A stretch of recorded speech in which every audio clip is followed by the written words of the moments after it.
adik-adik semua, sehat selalu ya. Kembali lagi kita bertemu di ibadah sekolah minggu online pada hari ini. Yuk adik-adik kita bangkit berdiri, kita puji nama Tuhan, kita nyanyikan lagu Hari Ini Harinya Tuhan 2 kali ya.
Baik adik-adik semua, kita mau berdoa. Adik-adik yuk lipat tangannya, tutup matanya, kita berdoa ya.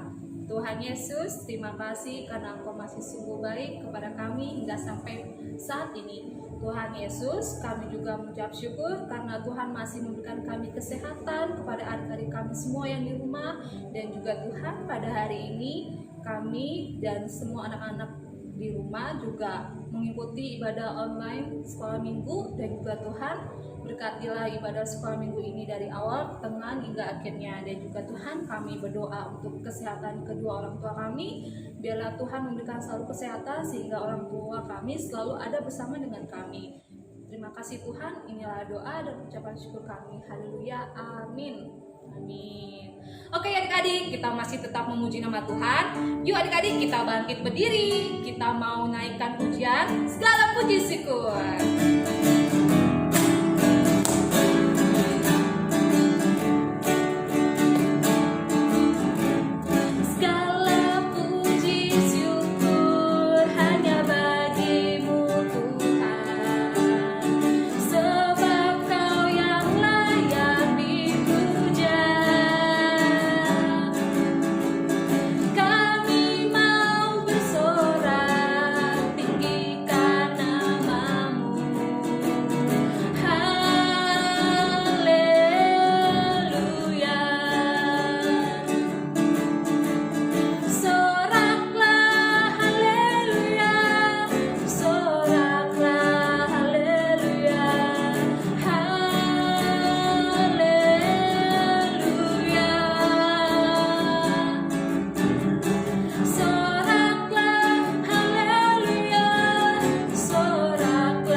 Adik-adik silakan duduk kembali. Oke adik-adik, untuk selanjutnya kita mau mendengarkan firman. Adik-adik semua duduk yang manis, persiapkan Alkitabnya dan alat tulisnya, dan adik-adik siap mendengarkan firman Tuhan. Halo adik-adik semua, bertemu kembali dengan Pak Bulandi. Apa kabar kalian semua? Mudah-mudahan kalian juga dalam keadaan sehat, juga selalu menggunakan masker saat keluar rumah, dan juga rajin mencuci tangan dengan menggunakan sabun, dan juga kita boleh menjaga jarak dengan teman-teman kita dan juga menghindari kerumunan. Nah, hari ini kita akan belajar bersama-sama firman Tuhan itu tentang tabut Tuhan yang berada di PCMS. Nah, kita akan belajar terlebih dahulu tentang tabut Tuhan. Nah, apa itu tabut Tuhan? Di tabut Tuhan adalah lambang atau tanda dari kehadiran Allah di tengah-tengah bangsa Israel. Nah, tabut Tuhan atau tabut perjanjian ini dibuat dari kayu penaga yang dilapisi dengan emas murni sehingga kayunya tidak terlihat, dan juga ada 2 batang kayu yang berfungsi untuk mengangkat, dan ada juga patung kerub di atasnya terbuat dari emas murni. Nah, kerub itu apa? Kerub itu adalah makhluk surgawi atau malaikat yang bersayap. Jadi tabut Tuhan kita kenal dengan tabut perjanjian, itu juga boleh dibilang dengan peti perjanjian. Nah, kira-kira ukurannya kurang lebih 1,75 cm dan panjangnya, dan lebarnya kira-kira 75 cm dan juga tingginya 75 cm. Nah, di dalamnya isinya itu 2 loh batu. Kita tahu 2 loh batu tentang 10 hukum Taurat, dan juga ada tongkat Harun yang waktu itu bisa bertunas, dan juga ada buli-buli yang berisi sebagian kecil dari roti mana. Nah, tabut Tuhan ini di bangsa Israel ada suku khusus yang boleh mengusungnya, yang tukang mengangkatnya itu dari suku Lewi. Jadi tidak sembarang orang boleh mengusung tabut Tuhan ini. Nah, tabut Tuhan ini jadi dibuat oleh Bezalel. Nanti dari semua bisa baca dari Keluaran pasal 31. Di sana akan diceritakan Tuhan memerintahkan Bezalel untuk membuat tabut Tuhan ini, dan juga semua perkakas-perkakas di dalam kemah suci. Di Bezalel ini adalah seorang ahli dalam menempa besi dan juga perhiasan-perhiasan yang disuruh langsung oleh Tuhan untuk membuat tabut Tuhan ini. Nah, tabut Tuhan kenapa berada di Bet Shemesh? Jadi saat itu terjadi peperangan antara bangsa Israel dan juga bangsa Filistin. Jadi waktu itu bangsa Israel dikalahkan oleh bangsa Filistin, sehingga tabut Tuhan direbut oleh bangsa Filistin dan dibawa oleh orang-orang Filistin ke kota mereka, yaitu ke kota Asdod. Jadi saat itu tabut Tuhan berada di kota Ebenezer, dan waktu itu terjadi peperangan dan orang-orang Israel, bangsa Israel kalah, dan akhirnya tabut Tuhan direbut dan dibawa lari oleh bangsa Filistin ke kota mereka, yaitu di kota Asdod. Nah, dalam perjalanannya selama kurang lebih 7 bulan lamanya berada di kota Asdod, dan mereka menyimpannya di sebuah kuil mereka dan meletakkannya di sebelah patung dewa mereka, yaitu dewa Dagon. Nah, pada pagi-pagi hari saat orang-orang Asdod akan masuk ke kuil mereka, ternyata apa yang terjadi? Jadi patung dewa mereka terjatuh terkelungkup. Jadi waktu mereka masuk ke dalam kuil, mereka melihat patung dewa mereka sudah jatuh tertelungkup. Kemudian mereka mengangkatnya kembali, dan pada keesokan harinya saat mereka juga datang ke kuil mereka, mereka mendapati juga patung dewa mereka terjatuh kembali, dan kepala dan juga tangan terpenggal terpisah dari badan patung tersebut dan terlempar ke dekat pintu. Nah, sampai sekarang juga mereka saat masuk ke kuil, mereka akan melangkahi pintu. Karena apa? Takut menginjak patung mereka, patung dewa mereka.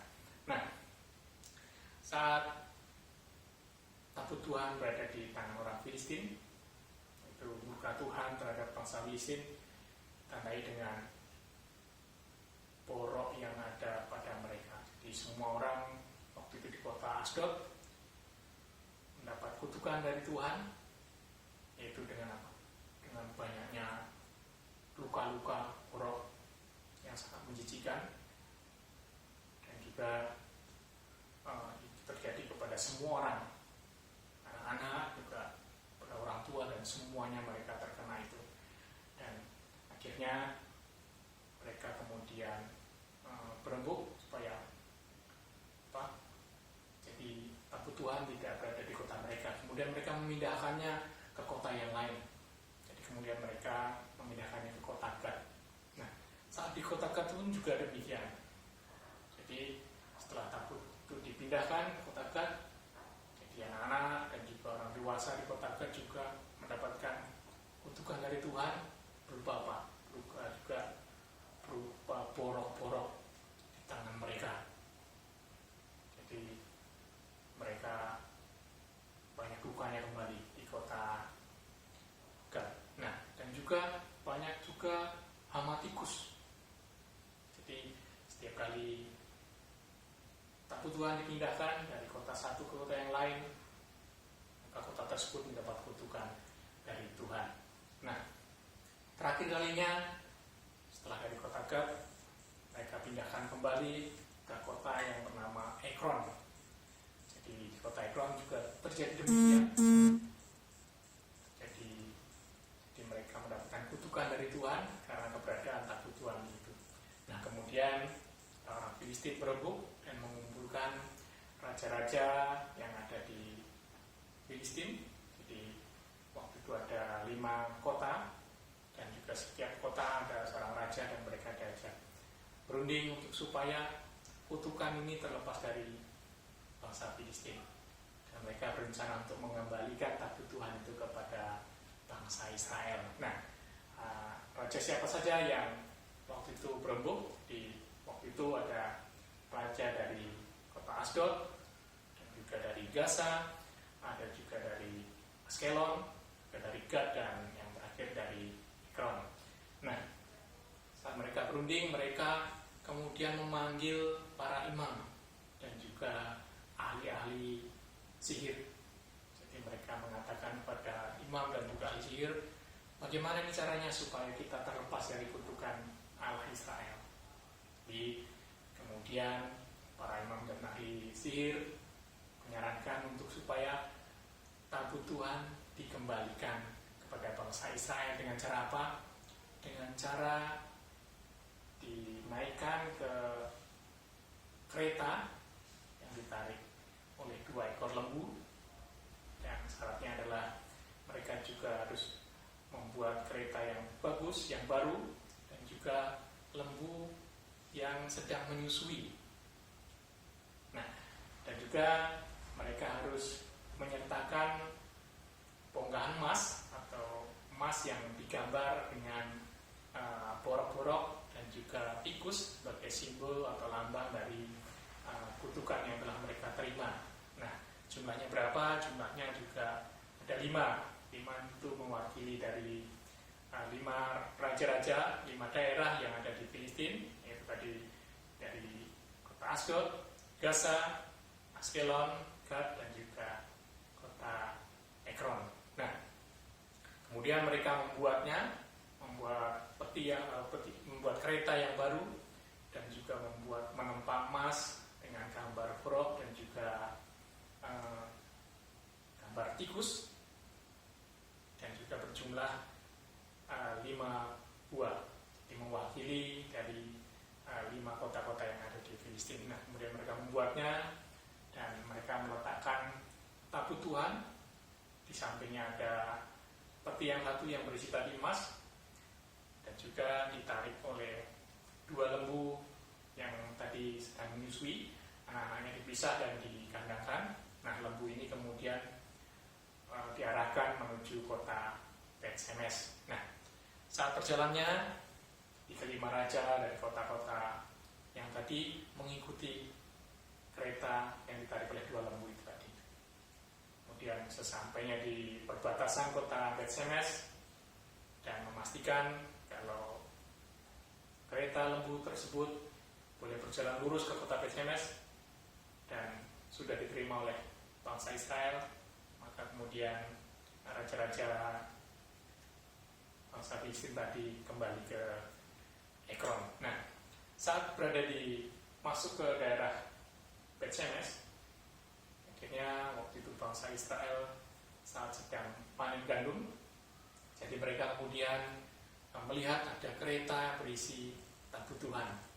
Jadi mereka sangat berbahagia sekali karena tabut Tuhan sudah kembali kepada mereka, dan ada seseorang yang mengambil kereta itu, kemudian menurunkan petinya di sebuah batu besar, sama tadi ada beberapa batang emas, ya,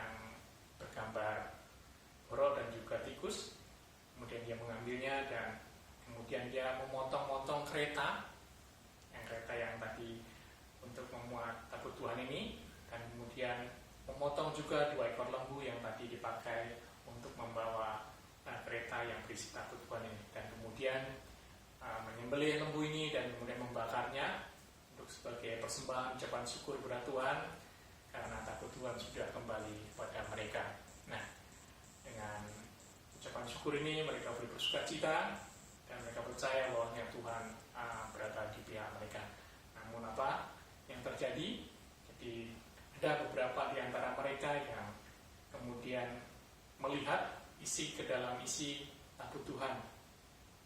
Dan karena tabut Tuhan ini adalah kudus dan juga sebagai simbol dari keberadaan Tuhan di tengah-tengah bangsa Israel, maka Tuhan murka kepada orang-orang yang tadi nekat untuk melihat ke dalam tabut Tuhan ini. Nah, akhirnya orang-orang tadi dibunuh oleh Tuhan karena mereka tidak mengikuti perintah Tuhan dan tidak mengkuduskan kehadiran Tuhan di tengah-tengah mereka. Dan kira-kira waktu itu ada sekitar 70 orang yang waktu itu mati karena ingin melihat ke dalam tabut Tuhan. Nah, inilah cerita kita hari ini tentang keberadaan tabut Tuhan yang berada di kota Bet-Shemesh. Jadi perjalanannya dari bangsa Filistin yang boleh merebut tabut Tuhan, dan kemudian Tuhan mengutuk bangsa Filistin sehingga bangsa Filistin mengembalikan tabut Tuhan kepada bangsa Israel yang di kota Bet-Shemesh. Berikan adik-adik cerita hari ini, dan firman Tuhan hari ini boleh menjadi berkat untuk kita semua. Kita boleh belajar tentang firman Tuhan mengenai tabut Tuhan sehingga kita boleh mengerti tentang arti dari tabut Tuhan, kenapa dibuat, itu sebagai simbol keberadaan Allah di tengah-tengah bangsa Israel. Nah, dan juga sebagai simbol kekudusan Tuhan yang memang harus kita hormati dan juga kita kuduskan. Nah, demikian firman Tuhan, sampai bertemu kembali di lain waktu. Tuhan memberkati kita semua.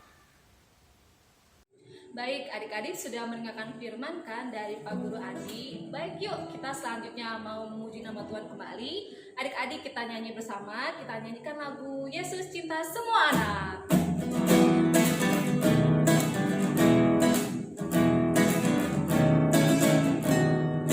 Yesus cinta semua anak, semua anak di dunia. Putih, kuning, dan hitam, semua dicinta Tuhan. Yesus cinta semua anak di dunia. Baik adik-adik, ibadah sekolah minggu pada hari ini telah selesai. Yuk adik-adik semuanya kita bangkit berdiri, kita mau berdoa Bapa kami. Lipat tangannya, tutup matanya, kita berdoa bersama-sama ya. Bapa kami yang di surga, dikuduskanlah namamu, datanglah kerajaanmu, jadilah kehendakmu di bumi seperti di surga. Berikanlah kami pada hari ini makanan kami yang secukupnya, dan ampunilah akan kesalahan kami seperti kami juga mengampuni orang yang bersalah kepada kami. Dan janganlah membawa kami ke dalam pencobaan, tetapi lepaskanlah kami daripada yang jahat. Karena Engkau yang punya kerajaan dan kuasa dan kemuliaan sampai selama-lamanya. Amin. Bapa, terima kasih. Bapa, terima kasih. Bapa, terima kasih. Bapa, di dalam surga, puji, terima kasih. Amin. Amin. Terima kasih. Happy Sunday, Tuhan memberkati.